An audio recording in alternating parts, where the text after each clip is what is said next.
ساڵتان لێبێت بینەرانی کورسات نیوز لە ئەڵقێم شەوی پانۆراما پێتانگەشتینەوە بۆ قسە باسکردن لەسەر پرۆژە یاسای بودجەی عێراق و هەروەها دۆخی دارایی هەرێمی کوردستان. لە ئێستادا پرۆژە یاسای بودجەی عێراق گەیشتۆتە سەرۆکایەتی ئەنجومەنی نوێنەرانی عێراق. بڕیارە لە هەفتەی داهاتوو خوێندنەوەی یەکەم بۆ پرۆژە یاساکە بکرێت لە نێو ئەنجومەنی نوێنەرانی عێراق. پرۆژە یاسای ساڵی 2021 بودجەی عێراق لە ئێستادا پرۆژەیەکی چڕوپڕە بۆ قسە باسکردن لەسەر پرۆژە یاسای بودجەی عێراق و دۆخی دارایی هەرێم. هەمومان دەزانین لە ماوەکانی ڕابردوو حکوومەتی عێراق پرۆژە یاسای بودجەی ساڵی 2021 عێراقی پەسەند کرد. لە ئێستادا پرۆژە یاساکە نێردراوەتە سەرۆکایەتی ئەنجومەنی نوێنەرانی عێراق.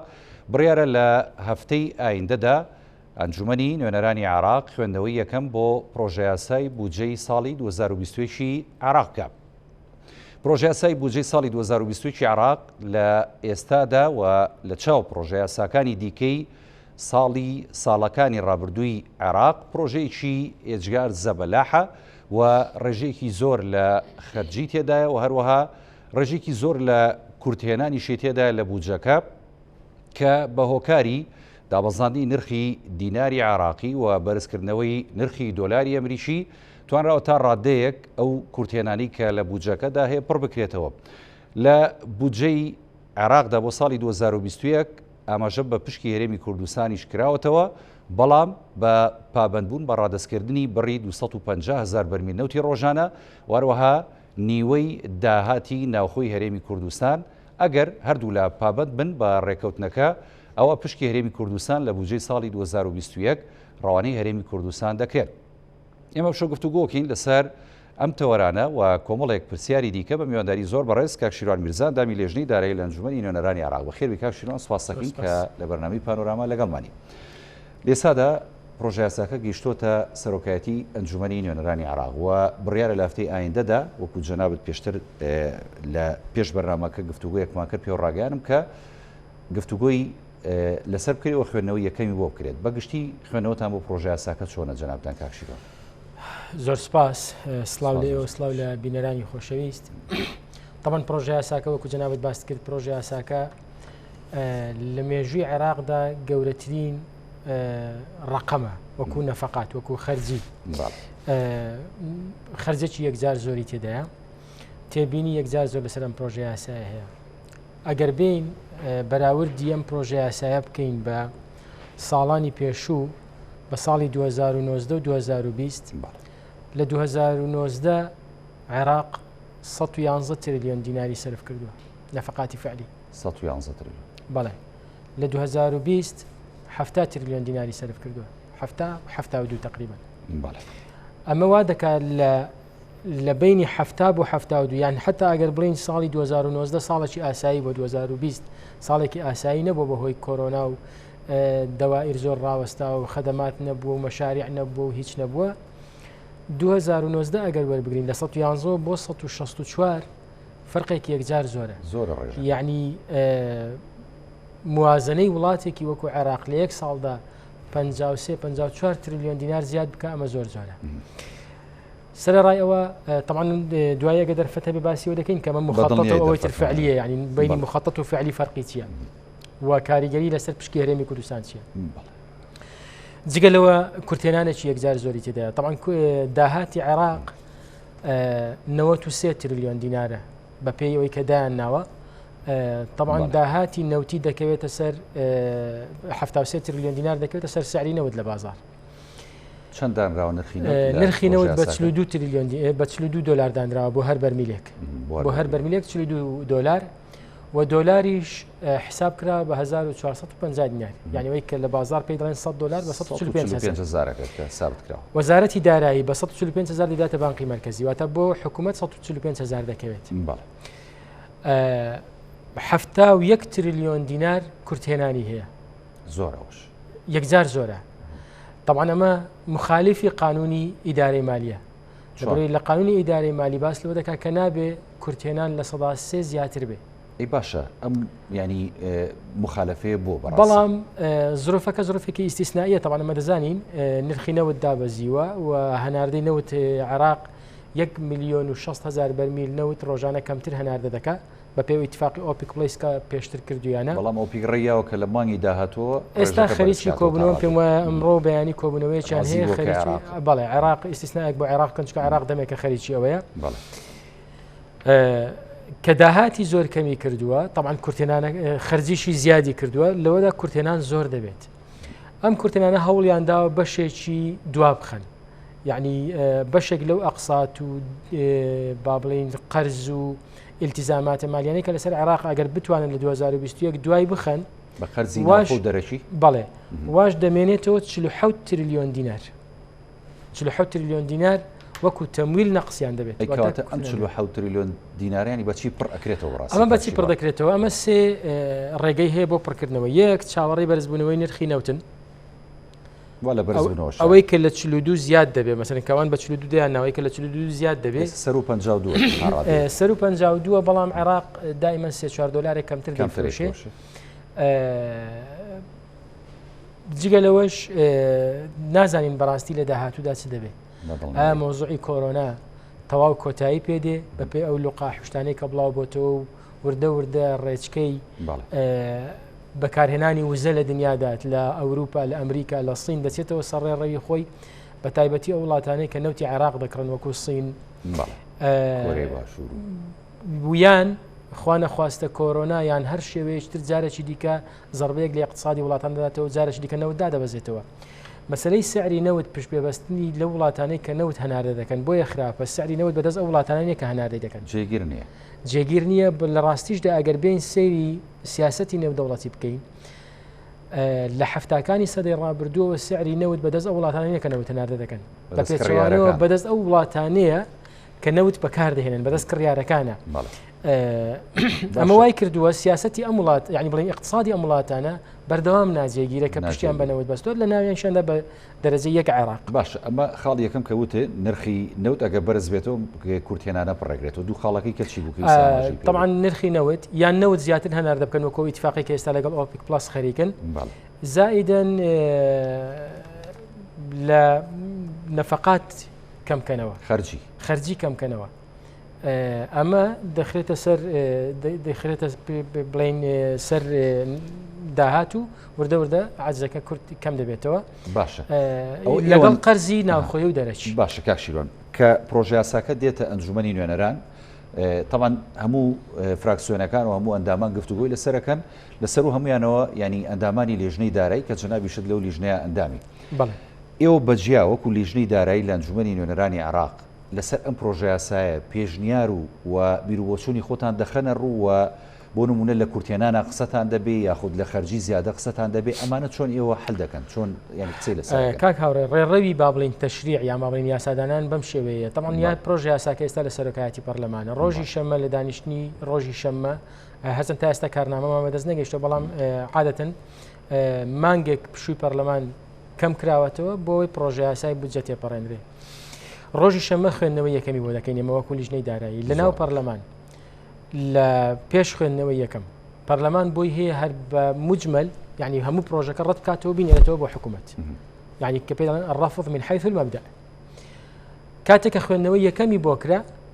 واتە ڕەت نەکرایەوە بۆ حکوومەت دەچێتە سەر ڕێڕەوی خۆی. ئاراستەی لیژنەی مالیە دەکرێت بۆ ئامادەکردنی راپۆرت لەسەری.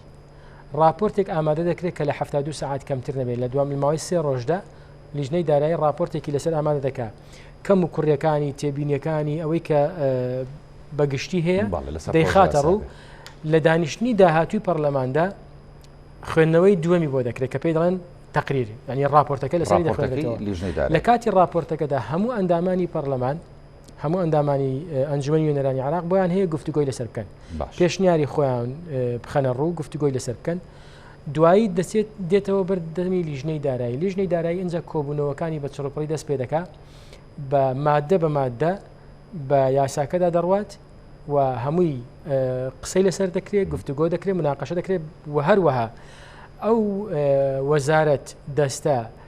هەر شوێنێک کە لەناو موازنەکەدا بودجەی بۆ تەرخانکرابێ دەکرێت لیژنەی مالیە بانگی بکە و کۆبوونەوەی لەگەڵ بکە باسی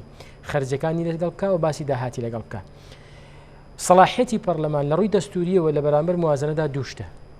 یان کەمکردنەوەیەتی یعنی ئێمە بۆمان هەیە هەموو ئەم خەرجیە کەم کەمکەنەوە 164 پێمان وایە زۆرە بیکەینەوە 130 بنمونە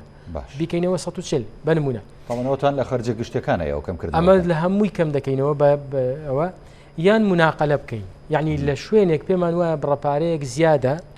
بیگوازینەوە بۆ شوێنێک کە پێمان وایە ئەوێ زەڕورترە گرنگترم خاڵیان ئەمەیان زۆر گرنگە طبعا ئەمە بۆچی گرنگە ئەمە بۆ ئەوەی کە فعلەن لە هەندێک وەزارەت و هەندێک شوێن پارەیەکی یەکجار زۆری خەیاڵی بۆ دانراوە طبعا بەنمونە لە 132 هەموو موازنەکە دانراوە بۆ نەوت و کارەبا 132 یعنی چی نەوت و کارەبا مەبەست دەکەن یعنی هەردوو وەزارەتی کارەبا و نەوت لە 132 موازنەی هەموو عێراق دەبن لە کاتێکدا کە نەوت عقدەکانی جەولاتی تەراخیس کە لە 2019 نزیکەی 12 تریلیۆن دینار بوو بۆ دانرابوو ئێستا زیاترە کارەبا یەک دنیا پارەی بۆ سەرف دەکرێت طبعا کارەبا نییە کارەباش نییە لە عێراق 4 ساعات 5 ساعات زیاتر نییە ئەوە تاکە عێراق بۆ خۆی کارەبا لە ئێران دەکڕێت کە هەرێمی کوردستان بەنیازە کارەبا بداتە عێراق مشکلەی تاقەمان هەیە یعنی ئەگەر بین ساڵانی ڕابردوو سیر بکەین پارەیەکی یەکجار زۆر بۆ کارەبا سەرف کراوە و عقدی گەورە کراوە بەڵام لە بەرامبەردا خزمەتگوزاری کارەبا لە نزمترین ئاستیدایە ئەمە پێویستی بە پێداچوونەوەیەکی یەکجار ینی ئەر ئەو ژمارە زۆری کە بۆ بودجەی ساڵی 2021 دانراوە 140 ئەوەندە تریلیۆن 164 تریلیۆن دینار و جەنابەت ئاماژەت پێدا کە ئەمە گەورەترین ینی بودجەیە کە لە مێژووی عێراقدا هەبوو بێ و بەپی وتەکانی بەڕێزی شت بێ و بەپی وتەی چاودێرانی ڕەوشەکە کە بارودۆخ و ڕەوشی عێراق هەڵە سەنگێنن ینی بە دیاریکراوی ئەمە گەورەترین گەندەڵ و فەسادی تایە کە لە ئێستادا لە عێراق دەگوزارێەوە بە هەمان شێو لەم پرۆژه یاسایشدا هەیە ئێوە چۆن نەتوانن سەیطرە بکەن بەسەر ئەم گەندەڵی کە هەیە بەڕاستی بە تایبەتی لە پرۆژه یاساکەدا طبعا پرۆژه یاساکە بۆچی ئەمە گەندەڵی یەکجار زۆر تێدەکەوێت لەبەرەوەی کە پارەیەکی یەکجار زۆر تەرخان کراوە لە بەرامبەردا ئەو خزمەتگوزاریە نییە یەک لە ڕخنەکانی سندوقی نەقدی دەولی و بانکی دەولی کە لە عێراقی دەگرن و بەردەوام ڕخنیان لەسەر عێراق ئەوەیە کە ناکرێت ئەم هەموو پارەیە سەرف بکرێت لە بەرامبەردا خزمەتگوزاری نییە یعنی تۆ وەزارەتێک دنیایەک پارەی بۆ سەرف دەکەی بەڵام لە بەرامبەردا خزمەتگوزاری ئەم وەزارەتە ئەم شوێنە بۆ هاوڵاتیەکانی لە ئاستی نیوەی ئەم پارەیەشدانە لە ئاستی نیوەی ئەم پارەیەشدانە موچەخۆرێکی یەکجار زۆر موچەخۆرێکی یەکجار زۆر بندیوارێکی یەکجار زۆر لە هەم لە دەستگا ئەمنیەکان و لە وەزارەتی دیفاع هەم لە هەموو وەزارەتەکانی تردا هەیە تەسەوەر بکە لە کۆتایی حکومەتەکەی بەڕێز عادل عەبدولمەهدی یعنی لە کۆتایی 2019 و سەرەتای 2020 تەنها لەم کاتەدا 450,000 کەس دامەزرێنراوە 450,000 کەس بە تەعین بە عەقد بە ئوجور یەومی بەکرێی ڕۆژانە بەوانە خەڵک هەیە دامەزرێنراوە بە گرێبەستا ئێستا موچەی نەدراوەتێ لە مانجیەکەوە دەوام دەکات یعنی ساڵێکە دەوام دەکات هەر بە ئومێدی ئەوەی ڕۆژێک موازنەی 2020 تێپەڕێ لە موازنە ببێتە فعلی یعنی موچەکەی بۆ سەرف بکرێت باشە جا بە ئەثەری ڕەجعی بێ لەو ڕۆژەوەی کە بۆی دەکرێت یعنی خەڵکەکە تووشی ناومێدیەک بووە ئامادەیە ساڵێک بەبێ موچە دەوام کە بەس چاوەڕێی ئەوەیە بەڵکو موازنە تێپەڕێ و تەفوید ببێ گرێبەستی بۆ بکرێ یعنی بە شێوەیەک ئەم وڵاتە لە گرێژنە دەرچووە لەبەر یەک هەڵوەشاوە کە چاکردنەوەی بەڕاستی ئیرادەیەکی زۆر بە قووەتی دەوێ ئەستەمیشە بە تەنها لایەن و کەسایەتی بکرێت بە تەنها بە کازمیش ناکرێت بە تەنها بە حکوومەتیش ناکرێت دەبێ هێزە سیاسیەکان پشتیوانی بن لێستا پشتیوانیە بینرێت ئەنجومەنی نوێنەران بە دیاریکراوی نەخێر نابینێت نەخێر لە ئەنجومەنی نوێنەران بە پێچەوانەوە بەشێک لە با بڵێن کوت لە سیاسیەکان لە ئێستاوە کەوتونە دژایەتیکردنی حکوومەت بە تایبەتی لە ڕێگای موازنەوە دەیانەوێت دژایەتی حکوومەت بکەن و مزایداتیش دەستی پێکردو لەبەرەوەی بە پێش هەڵبژاردننی پێشوەختە و لە ئێستاوە دەیانەوێت قسە و گفتار و بانگەشەی هەڵبژاردن و هەموو ئەوە لەسەر ئەم حکوومەتە بشکێنەوە و گەورە بکەن بە تایبەتی لە مەسەلەی موازنە بۆیە پشتیوانی کردنی حکوومەت کەمە و بەڕێز کازمیش خۆی هەستی بەوە کردووە ڕاستی لەبەرچی یەک لە ماوەکانی پێشوو کۆبوونەوەی هەرسێ سەرۆکایەتەکە لەگەڵ هەموو هێزە سیاسەکانی عێراق کرا یەک لە داواکانی کازمی ئەوە بۆ کە یارمەتی بدەن لە تێپەڕاندنی موازنە لە ماوەی پێشوودا لەگەڵ لیژنەی دارایی لەگەڵ ئێمە کۆبەوە لە پێش قانونی تێپەڕانی قانونی قەرز لەم ماوەیە بەجیا هەندێک پەرلەمانتاری تری بینیوە یعنی خۆشی ترسی ئەوەی هەیە ڕاستی موازنەکە کە هاتە پەرلەمان ئێستا کە چۆ سەرڕێڕەوی خۆی بە شێوەیەکی زۆر زەق دژی حکوومەتەکەی کازمی بەکاربێنرێ باشە پێشتر باس لە بودجەی فعلی و مخەتەت کرد و کاریگەریەکانیشی بۆ سەر هەرێمی کوردستان ئەگەر ڕوونکردنەوە بی لەسەر ئەمە و دوجاریش لەسەر کاریگەریەکانی لەسەر هەرێمی کوردستان بۆچی ینی کاریگەریە بێت کاک هاوڕێ ئێمە ئەوەی کە دانراوە بە 164 تریلیۆن دینار ئەمە مخەتەتە باش یعنی پێشبینی کراوە دایان ناوە ئەوەندە سەرف بکرێن مەرج نییە حکوومەتی عراقی ئەمەندە سەرف بکە بەنمونە لە ساڵی 2019 بودجەی عراق 133 تریلیۆن دینار بوو بەڵام ئەگەر بین سەیری بکەین بە فعلی 111 تریلیۆن دینار سەرف کراوە عراق لە 2020 بودجێ نەبوو لە 2020 بودجێ نەبوو هاوشەوی 2014 یەک لەسەر 12 سەرفەکە یەک لەسەر 12 2019 سەرف دەکرا بۆ هەموو دەستە و وەزارەتەکان تا قانونی قەرزیش بۆ ئەم سێمانگە بوو دوجار طبعا مخطط ئەوەیە کە دانراوە مەرج نییە حکوومەت هەمووی سەرف بکە وەزارەتێک شوێنێک بودجەیەکی بۆ تەرخان کراوە مەرج نییە هەمووی سەرف بکرێت بە تایبەتی لە ساڵانی ڕابردوو لە بودجەی وەبەرهێنان سەرف نەکراوە بودجەیەکی مەسەلەن بنمونە زۆر بۆ پارێزگاکانی ناوەڕاست و خواروی عێراق دانراوە بۆی بیکەن بە پرۆژە و نەکراوە بەهۆی ڕۆتینیات بووە بەهۆی هەندێک عرقەلەی تر بووە وەزارەتێک بنمونە کەم تەرخەم بووە محافظ کەم تەرخەم بووە پرۆژەکانی نێنانی لەم بینەدا ئەوە لە مخەتەتا دانرێ ئەو هەمووی لە مخەتەت ئێستا دانراوە ئێستا هەمووی دانراوە بنمونە تەشغیلی 120 تریلیۆن دینارە تەشغیلیەوەی کە بۆ موچە و بۆ هەندێک پێداویستی حکوومەت و ئیشیکاری ڕۆژانی حکوومەت و ئەوانەیە ئەوەی تر ئیسیثماری تقریبا 27 تریلیۆن دینارە ئەوەکەی تر هی قەرزە توقعات وایە بەسەر لە باشترین حاڵەتدا من پێم وایە ئەم 164 130 تریلیۆنی لەسەرف دەکرێت 130 زیاتر ناتوانێت سەرف بکە حکوومەتی عراقی و بەشێکی زۆری ئێمە کە پێدا دەچینەوە بەشی زۆریشی ڕاستی دەستکاری دەکەین پێمان وایە زیادە نامێنێ ئەم ژمارانە هەوڵدەین دەستکاری بکەین بە پێی سەلاحیەتی کە هەمانە بە تایبەتی دەبێت مناقەلە بکەین ینی لە هەندێک شوێن بەرمونە باسی وەزارەتی نەوت بکەین ئەگەر سیر بکەین نزیکی 20 تریلیۆن 30 تریلیۆن دیناری بۆ دانرابێ بەڵام پێمان وابێت کە 2 تریلیۆن 3 تریلیۆن 5 تریلیۆنی زیادە دەیگوازینەوە بۆ شوێنێکتر و بەشی زۆری مناقەلەکانیش لە ڕاستیدا لە 2019 وامان گواستمانەوە بۆ پارێزگاکان بۆ پرۆژە گرنگەوە بەڵێ بنمونە دامانە لە بابل ئەم پرۆژەیە بکرێت لە سەلاحەدین ئەم پرۆژەیە بکرێت لە پرۆژانەکەشیوان بەشێکیان کراوە ئەی کە ئەوانی ناکرێت چی لێت ینی ئەوانی ناکرێت تەمان لە کۆتایی ساڵدا پارەکە دەگەڕێتەوە بۆ حکوومەت و دەڕوا لە کۆتایی ساڵدا کاریگەریەکانی ئەمە لەسەر هەرێمی کوردستان کە تەمان کاریگەری ئەمە لەسەر هەرێمی کوردستان چییە ئێمە ئەگەر بین سەیری پشکی هەرێمی کوردستان بکەین لە ناو موازنە بە 13 تریلیۆن و شتێک دانراوە ینی چەندەکات 12 طبعا لەم 164 تریلیۆن دینارە دوو نەفقاتی لێ زیاد دەکرێتەوە دوو خەرجی لێ زیاد دەکرێتەوە خەرجی سیادی لێ زیاد دەکرێتەوە لەگەڵ خەرجی حاکمە خەرجی حاکمە کە بریتیە لە دەرمان خۆراک گەنموجۆی جوتیاران لەگەڵ نزاعاتی مولکی ئەمە لە حاکمە لەگەڵ سەرژمێری دانیشتوان ئەمانە حاکمەیە ئەمانەی لێ زیاد دەکرێتەوە زائیدەن سیادی بڕگەکانی یەکجار زۆرە وەزارەتی دیفاع سەرۆکایەتی کۆمارە پەرلەمانە حکوومەتە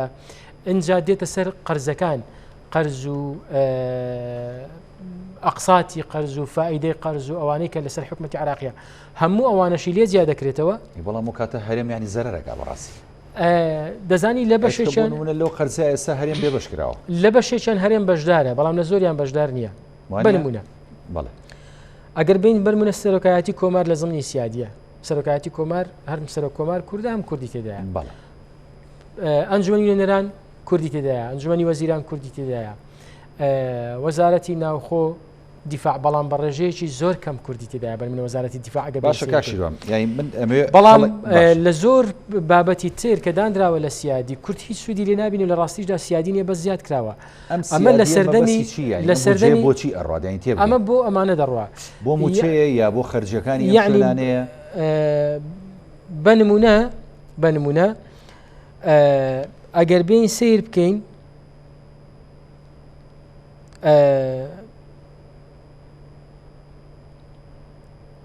عقودی تەراخیص بەڵێ باشە یەک لە پرۆژەکە هینەکانی وەزارەتی نەوتی عێراقە لە سیادی دانراوە ئەمە سیادیە زیاتر لە 12 تریلیۆن دیناری بۆ دانراوە ئێمە حکومەتی هەرێمی کوردستان و خەڵکی کوردستان هیچ سوود لەوە نابینێ بۆ عقدەکانی ناوەڕاست و خواروی عێراقە بەڵام لە پشکی هەرێم دەبێ بدرێتەوە طبعاً زۆر شتی تر هەموو ئەو قەرزانێکە لە ڕابردوو کراوە چ قەرزەکە چه فائیدەکەی حکومەتی هەرێم یعنی کە دەڵێم هەرێم مەبەستم ئەو پشکەی هەرێمی کوردستانە چکە پێش جیاکردنەوەی پشکی هەرێمی کوردستان ئەوە لە وەکوچۆن لە کوردستان لەسەر خەرمانە زیاد دەکرێتەوە ئەمە لە کۆی گشتەکەی زیاد دەکرێتەوە لە کۆی گشتەکە دەڕاو دوای حسای هەرێم زیاد دەکرێتەوە یعنی ئەمە کورد بەشدارە لە دانەوەی ئەو قەرزانش لە کاتێکدا کە سوودیشی لێ نبینیوە باش ئەو کاتە لەو 12.67 چەند نامێنێتەوە بۆ هەیە ئەم 164 تریلیۆن دینارە وەکو باسماکرد نەفەقاتی سیادی و حاکمی لێ زیاد دەکرێتەوە ئەوەی کە دەمێنێتەوە ئەوەی کە دەمێنێتەوە 12.67 بەر هەرێمی کوردستان دەکرێت کە دەکاتە 13 تریلیۆن و شتێک 13 تریلیۆن و نیو ئەم 13 تریلیۆن و نیو مخەتەتە مەرج نییە حکومەتی عێراق لە 2020 هەمووی سەرفکە حصەی هەرێمی کوردستان بەپێی نەفەقاتی فعلی دیاری دەکرێت بەپێی نەفەقاتی فعلی مانگانە حکومەتی عێراقی چەندی سەرف کرد 12.67 ئەمە دەداتەوە ئەمە عملیەکی معقدە و پێویستی بە چارەسەرکردن هەیە ئەمە چێ دەیکە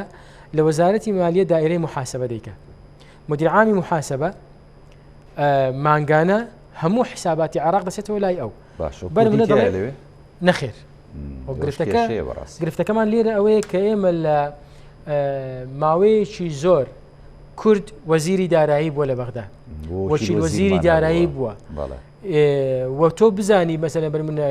ئیشە گرنگەکە لە دائیرەی محاسبەیە باش هیچ بەڕێوەبەرێکی گشتیمان نییە لێوێ هیچ بەڕێوەبەرێکی گشتیمان نییە وەکو کورد لە وەزارەتی دارایی ئێوە کۆندامانی ئەنجومەنی نوێنران وەکو چاودێر ناتوانن ئەم ئیشە بکەن ئەمە دەکەوێتە سەر با بڵێین لیژنەیەک هەیە بۆ پێداچوونەوە بەڵام لیژنەکە لە ئاستی وەزیر و وەکیل وەزیری و سەرۆکی دەستەکاندایە بەڵام گرنگە من بۆیە دەڵێم با لێرە باسی ئەوە دەکەم دەمەوێت بڵێم کە کورد گرنگە بیر لە خوار وەزیر و وەکیل وەزیریش بکاتەوە ڕاستە ئێستا شەڕەکەت لەو دەوائیرانە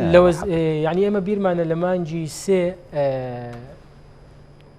ڕئیسی حکوومەت دەیگو پارەکە بنێرم بۆ هەرێمی کوردستان وەزیری دارایی دەیگو بنێرم مدیرعامی محاسبە دەیگو ناینێرم ئیمزای ناکرد ئیمزای نەدەکرد لەبەرەوەی دەیگوت مەسئولیەتی قانونی لەسەر شانی من و من نایکەم کوردێک وای ئیمزای کرد و بە ئاسانی بۆ ئەگەر کوردێک وایە بە ئاسانی دەیکرد و ئەگەر مدیر عامیش نەبێ یعنی پێویستە کورد لەبێ لەبەرەوەی ئەو پشکەی هەرێمی کوردستان ڕاستەوخۆ پەیوەندی بەو بەڕێوەبەرایەتی گشتیەوە هەیە پێویستە کورد لەوێ لانیکەم جێگری مدیر عامەکەی هەبێ باشە پشکیشمان هەیە ئێمە لەوێ ینی وەکو کورد لە زۆربەی دام و دەستگاکانی بەغدایە بەڵێ ئەی بۆچی ینی نەچوین بەدەمێەوە ئەو پشکانەوە لەبەرەوەی بەس بیرمان لە وەزیر کردوتەوە مە گرفتەکە لێرەدایە مە ڕاستە وەزیر مستحقاتی خۆمانە بەڵام پلەکانی خوار وەزیری گرنگی و ئەهمیەتیان زۆر مشکلەمان هەیە لەو ڕۆوانەوە کاک هاوڕێ بەنمونەوەکو باسم کرد مدیر عامی محاسبە دەڵێ من مەسئولیەتەوە نایکەم هەموو حساباتی عێراق دەمێ بڵێم لە کۆتایی مانگ دەچێتەوە لای دائیرەی محاسبە یەک کەسی شەو دایرێ مدیر عامە طبعا مدیریەتە بەڵام مدیر عامەکە بڵێ یەک کەس مدیر عامە ئەو سەلاحێتی شەیە کە ئیمزای نەکات مدیر عامە دەڵێ من مەسئولیەتم لەسەر شانە بەنمونە یعنی کە بیەوێ بەهانە بگرێ کە بیەوێ ئیشێک نەکە 1000 بڕوبیانوی لە بەردەستە بێنێتەوە مەبەستەکەم ئەوەیە کاتێک کە هەموو حساباتی عێراق لە کۆتایی مانگدا دەچێتە لای ئەو مدیریەتە لای ئەم مدیر عامە ئەو بڕیاردە دەڵێت 12.67 هەرێمی کوردستان ئەوەندە دەکات زۆر گرفتەوە بەڕاستیان بەتەوەقعات کاک بۆی مەسەلە بەرمە لەم بەتایبەتی لەم ماوەیە مشتومڕێک دروست بوو لە چ لە ڕاگەیاندنەکان چ لە سۆشیال میدیا کە پشکی هەرێمی کوردستان 13 تریلیۆنە نەخێر 13 تریلیۆنە هەر 8 تریلیۆن دەکات با بزانین بەتەوەقعات حکومەتی عێراقی مانگانە لە 7 بۆ 8 تریلیۆن دینار کەمتر سەرف ناکە. باش ئەوە چەنی بەر هەرێمەکەوێ ئەگەر بە گریمانە وەریگرین 8 تریلیۆن دینار سەرفکە 12.68 تریلیۆن دینار چەندەکە نزیکی 960 میلیارد دینار دەکات. ئەگەر حوت سەرفکە نزیکی 850 میلیاردمان بەردەکەوێت. کەواتە لە هەر دووبارەکەیدا هەرێمی کوردستان گرفتی موچەی نامێنێت کە بۆ هەرێمی کوردستان زۆر گرنگە 2021 گرفتی موچە حەل بکە. کاک هاوڕێ لە 2014ەوە تا ئێستا خەڵکی کوردستان تەحملی بێموچەیی بڕینی موچە پاشەکەوت نەهاتنی موچەی کردووە. لە 2020 گەیشتە لوتکە لە 12 مانگی 2020 5 موچەی وەرگرتووە خەڵکی هەرێمی کوردستان موچەخۆری هەرێمی کوردستان 5 موچەکە حوتی ناوی پاشەکەوت نییە ئەوەی پێشوو ناوی پاشەکەوت پێنجەکەش بە لێبڕێنرانی حساب کە 4 موچەی وەرگرتووە. بەڵام جگە لەوەش طبعاً خەڵک لەوە زیاتر تەحملی بێ موچەی ناکە. دەبێ هەرێمی کوردستان و بەرپرسانی هەرێمی کوردستان بیر لەوە بکەنەوە بە هەر بارێک پێ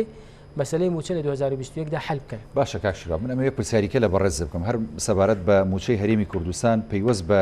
پرۆژە یاسای بودجەی 2021 بەڵام بۆ نمونێ سێم ئەگەر باز لە 20 بکەین چکە لە 90 وەکو جەنابیش ئاماژەت پێدا پرۆژە یاسای بودجە نەبوو یەک لەسەر 12 بودجەکە سەرف دەکرا بۆ هەموو پارێزگاکانی عێراق لە هەرێمی کوردستانیشەوە لە 20ش بە هەمان شێوە بەڵام هەندێک لە مانگەکان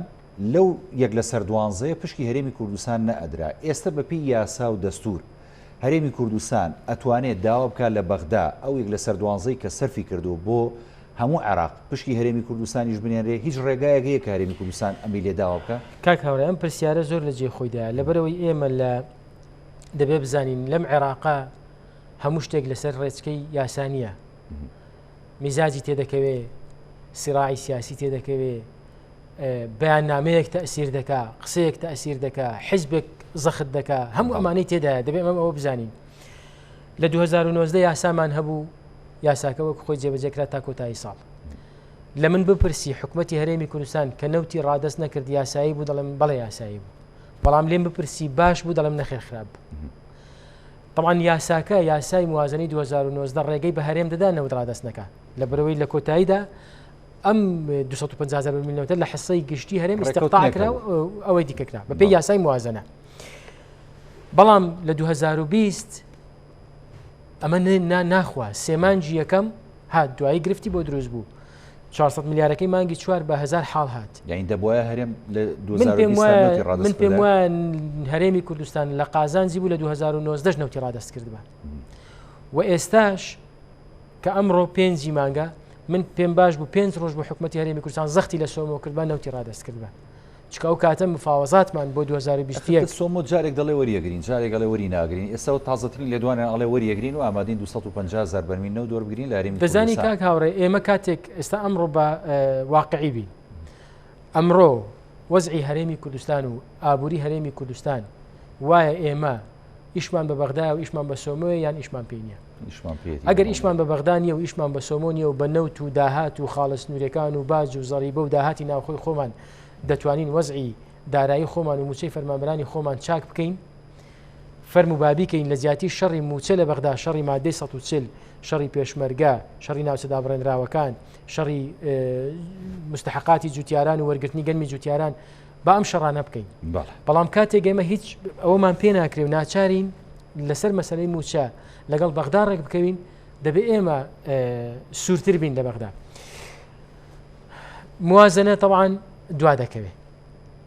دوا دەکەوێت بە تایبەتی لە مانجی یەک تەسەوڕ دەکەم لە باشترین حاڵەتدا بتوانین لە کۆتایی مانجی یەک سەرەتای مانجی دوو دەنگی لەسەر بدەین. ئەمە ئەگەر هێزە سیاسیەکان ڕێککەون بیانەوە پشتیوانی حکوومەت بکەن مشکلی بۆ دروست مەکەن موازنەکە وەکو خۆی تێپەڕێ. ئەو بڵێ مانگی یەک و مانگی دوو لەسەر ئەو قەرزەکەیە ینی مانجی یەک طبعاً پاریان بۆ تەرتیب کردووە مشکلی پارەی نییە عێراق بۆ موچەی مانجی یەک ئەگەر موازنە نەبێ بە یەک لەسەر 2019 دەڕوە منیشمە بەس ئەمە بوو جا یەک لەسەر 2019 کە جەنابەت باست کرد پشکی هەرێمی کوردستانی تێدا بەڵێتیدایە لەبەر ئەوەی دیسانەوە لە 2019 453 میلیاری بۆ هەرێمی کوردستان هاتەوە وەکو ئینفاقی فعلی وەکو خەرجی فعلی کەواتە دیسانەوە مانگانە حەقی هەرێمی کوردستان چەندە 453 میلیارد دینارە بەڵام ئەمە حکومەتی عراقی دەیدا دەبێ ئیشی بۆ بکرێ کاک هاوڕێ دەبێ ئیش بۆ دووشت بکەین یەکەچان ئیش بۆ ئەوە بکەین ئێمە متمانە بجێڕینەوە بۆ شارعی عراقی و بۆ حکومەتی عراقی کە فعلا ئەم جارە حکومەتی هەرێمی کوردستان بە جددیمانە نەوت ڕادەست دەکەین ئیستغلالی وەزعەکە ناکەین وەکو 2019 و 2020 و هەوڵ بدەین کە بە زووترین کات حکومەتی عراقیش بینە سەرخەت کە ئەگەر هاتو موازنەش تێنەپەڕی لە مانجی یەک لە مانجی دوو ئەمە حەقی هەرێمی کوردستانە قانونیەن و دەستوریان حەقی هەرێمی کوردستانە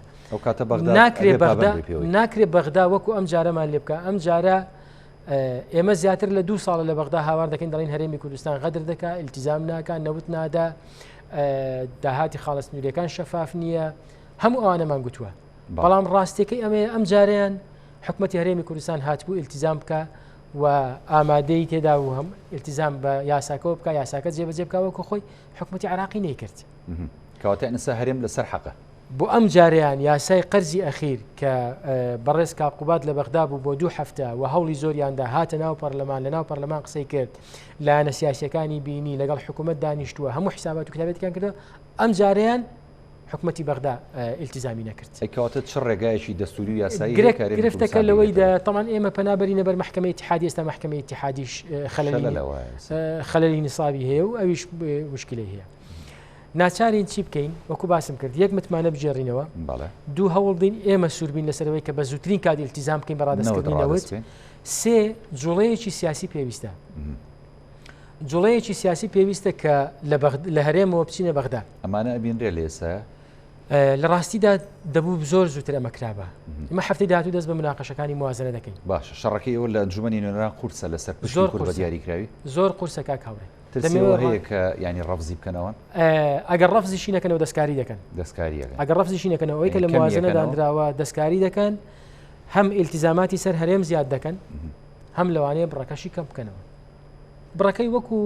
12.6 کەم ناکەنەوە بەڵام ئیلتیزاماتی سەر هەرێم زیاد دەکەن ئیلتیزاماتی سەر هەرێم زیاد دەکەن دەزانی کاک هاوڕێ ئەو ئیلتیزاماتی سەر هەرێم لە ناو یاساکەدا زۆرە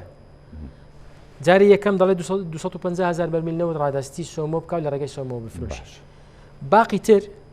باقی تر داهاتی نەوتی و نانەوتی دەبێت تەسلیم بکاتەوە بە بەغدا نەوتی و نانەوتی بەڵێ بەڵام دوایی بە چه حساب دەکرێت بە قانونی مادەی 27 لە قانونی ئیدارەی مالی ئەوەی کە پێی دەڵێن لە 150 داهاتی خاڵستنووریەکان و داهاتی ناوخۆ دەدرێتەوە بە هەرێمی کوردستان و بۆ پارێزگاکان بەڵام ئەمەشیان وەکو باسم کرد ئەمەشیان زەمانەتی دەوێت پرسیارەکە لەوەیە ئێستا بنمونە حکومەتی هەرێمی ینی ڕاستی ترسی ئەوەشمان هەیە حکومەتی هەرێمی کوردستان ئیلتیزامی کرد نەوتیشی ڕادەست کرد داهاتی خاڵستنووریەکانیشی ڕادەست کرد بەغدا ئیلتیزامی نەکرد چی بکەین لێوەش گرفتە بەڕاستی خەڵکی هەرێمی کوردستان بە تایبەتی جوتیاران گەنمیان ڕادەست کردووە 2014 15 16 تا سەپارەکەشی دیار بە هۆی کارێکی سیاسی لە بینی هەرێم و بەغدا ئەو کاتە عبادی بە قەرارێک ڕای گرتووە و دەڵێ ئەم گەنمە گەنمی عراقی نیە و گەنمی سووریە هێناویانە تێکەڵیان کردو دایانە بە حکومەتی عراقی گریمان ئەم قسەیە عبادی ڕاست بێت کە لە 100% غەڵەتە ڕاست نییە گریمان ڕاست بێ گوناحی جوتیارێک چییە لە بیتوێن لە شارە زور لە کەلار گەنمی کردو گەنمەکەی داوە بە حکومەتی عراقی بە قسەی عادل عەبدولمەهدی گەنمەکە کراوە بە ئارد و خەڵکی عراق خواردوێتی هیچ گوناحی نییە ئەمە ئەو لیژنەیە کە گەنمی وەرگرتووە لیژنەی حکومەتی عراقی بووە لە سایلۆکان هیچ علاقی بە حکومەتی هەرێمی کوردستاندا نییە سایلۆکان پشکنینێکیان بۆ خۆیانن یعنی گریمان واش بوو بێت تاوانی جوتیار نییە تۆ پارەکەی ببڕی ئێستاش دەیان هەوڵمان داوە تا ئێستاش حل نابێ پێویستی بە قەرارێکی سەرۆک وەزیران هەیە بەڕێز کاظمی لێرە لە بەردەمی جوتیارەکان وعدیدا کە بۆیان چارەسەرکە تا ئێستا قەراریش بوو لە هەفتەکانی ڕابردوو و پارەیە بێ کەچی دوجار ینی پەشیمان بوون تا ئێستا قەرارێکی نەداوە ئەم قەراری سەرۆک وەزیرانی پێش و ڕەت کاتەوە قسەکەم لەسەر ئەوەیە پێویستمان بە جوڵەیەکی سیاسی هەیە بۆی ئەم زەمانەتەش بکەین سپینی حکومەتی عراقیش خۆ نەدزێتەوە لە جێبەجێکردنەکەی ئەی باشە کێ ئەتوانێت ئەم زەمانەتە بکە لایەنی سێم ئەبێ بێتە ناو لایەنی سێم گرنگە لایەنی سێم گرنگە بە تایبەتی لە ئێستادا لەبەرەوەی دەمەوێت قسەیەک بڵم کە ئەگەر زۆر لەهینم نەبێت لەسرم نەکەوێت ئەوش ئەوەیە حکوومەتی عراقی حکوومەتێکی ضعیفە لە بەرامبەر کوتلە سیاسیەکان لە بەرامبەر هێزە سیاسیەکان تەسەور بکە ئەم بەڕێز کازمی یان علاوی کە وەزیری داراییە لەگەڵیان دانیشە دەڵێن حەقی حکوومەتی هەرێمی کوردستان ئەوەندە حەقی خۆیەتی بۆ نایدەی لە ترسی کوتلەکانی پەرلەمان کوتلەیەک لە پەرلەمان هەڕەشەیەوە دەکا وڵای ئیقالی دەکەم کوتلەیەک لە پەرلەمان هەڕەشەیەوە دەکا وەزیری دارایی بانکێش دەکەین سەرۆک وەزیران بانکێش دەکەین یەکسەر بەم ترسە وڵات ناڕۆ بەڕێوە ئەم ترسە وڵات ناڕوە بەڕێوە ینی کاربەدەستی یەکەم لە وڵات دەبێت کەسێکی جەریء بێ نایاسایی مەکە نەبۆ هەرێمی کوردستان نەبۆ غیری هەرێمی کوردستان بەڵام یاساکە وەکو خۆی جێبەجێ بکە ناکرێت لە ترسی مزایداتی سیاسی و لە ترسی کوتلە سیاسیەکان تۆ نتوانانی یاساش جێبەجێ بکەین باشەکە من کاتم بەرەو کۆتایە چێمە دوا قسەی بەڕێز وەرگرم بە گشتی لەسەر ئەم بابەتە لەسەر ئەم بابەتە وەکو باسم کردەوە جوڵەیەکی سیاسی گرنگە لە هەرێمی کوردستانەوە بەڵام یەک دەمەوێت یەک خاڵ زۆر بەڕوونی بڵێم ئەوش ئەوەیە لە هەرێمی کوردستان تەبایی گرنگە بەداخەوە لە هەرێمی کوردستان تەبایی نییە ئەویش بەوەی کە هەندێک هێزی سیاسی لە هەرێمی کوردستان کوردایەتێکی مزەیف بە خەڵک دەفرۆشنەوە بە خەڵکی تر دەڵێن خۆفرۆش جاش وای کردووە واچووە قسە بە سەرکردەکان دەڵێن قسە بە خەڵک دەڵێن دەژڵێ دەبێت لە بەغدا لەگەڵم بی یەک ڕێ و یەک تەبابین ئەگەر تۆ لێرە پێم بڵێ جاش لە بەغدا چۆن لەگەڵت بم ئەمە بۆ هەموو هێزە سیاسیەکان ڕاستە ئەوانەی کە خۆیان بە دەسەڵاتداری ئەم وڵاتە دەزانن وەکو هەرێمی کوردستان دەبێت لە هەموو کە زیاتر نازی هێز و سیاسی و لایەنەکانی تر هەڵبگرن بە تایبەتی پارتی وەکو کورسی زۆرینە وەکو سەرۆکی حکوومەت و سەرۆکی هەرێم یەکێتی نیشتیمانی کوردستان گۆڕان کە لە حکوومەتە ئەنجا هێزە سیاسەکانی تر ناکرێ ئێمە لێرە کۆمەڵێک خەڵکمان بەرداوەتە گیانی ئەم حیزبانە لە سەرکردەکانیانەوە پێدا بێتە خوارێت تا ئاخر کەسیان قسە و جنێوی پێ بڵێ وڵات لە بەغداش لەبەرەوەی بۆ کوردە دەبێت لەگەڵم بی لەگەڵت نابێ گرنگە تەبایی یەکڕێزی جوڵەیەکی سیاسی لە بەغدا بکەین بۆ ئەوەی بتوانین ئەم زمانەتە بکەین. سپاس بۆ بەڕێز شیرۆ میرزا ئەندامی لێژنەی دارایی لە ئەنجومەنی نوێنەرانی عێراق کە لە ستۆدیۆ لەگەڵمان بووی لە بەرنامەی پانۆراما. سپاس. وەڵی بینەرانی بەڕێز ئەڵقێ شەی پانۆراماتان پێشکەش کرا هەمیشە ساغ و تەندروست باش بن. خواتان لەگەڵ.